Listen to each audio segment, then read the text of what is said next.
موجودہ حکومت کے سوا ایک سال میں قرضوں میں 11,235 ارب روپے کا اضافہ ریکارڈ کیا گیا ہے۔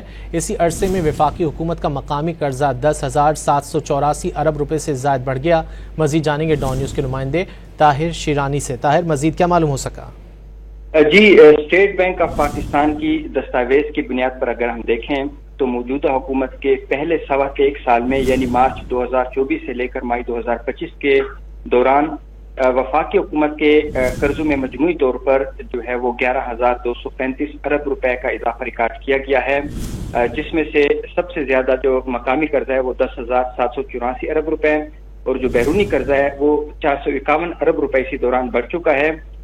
وفاقی حکومت کا جو مجموعی قرضہ ہے وہ مئی 2025 تک بڑھ کر 76,045 ارب روپے ہو گیا، جبکہ فروری 2024 تک وفاقی حکومت کے قرضے 64,810 ارب روپے تھے، یعنی فروری 2024 نگران حکومت کا آخری مہینہ تھا اور اس کے بعد مارچ میں موجودہ حکومت اقتدار میں آ چکی تھی۔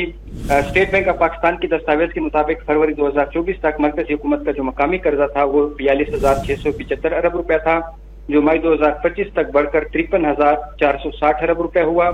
اسی طرح فروری 2024 تک وفاقی حکومت کا بیرونی قرضہ 22,134 ارب روپے تھا اور مئی 2025 تک مرکزی حکومت کے بیرونی قرضہ بڑھ کر 22,585 ارب روپے رہا۔ یعنی موجودہ حکومت کا جو قرضوں پر انحصار ہے وہ مسلسل بڑھتا رہا ہے اور وفاقی حکومت کی کیونکہ جو آمدنی ہے وہ کم ہے اور جو اخراجات ہیں وہ زیادہ ہے، اس لیے وفاقی حکومت کو قرضے لے کر جو اپنے اخراجات ہیں وہ پورے کرنے ہوتے ہیں۔ بہت شکریہ طاہر شیرانی ان تفصیلات کے لیے۔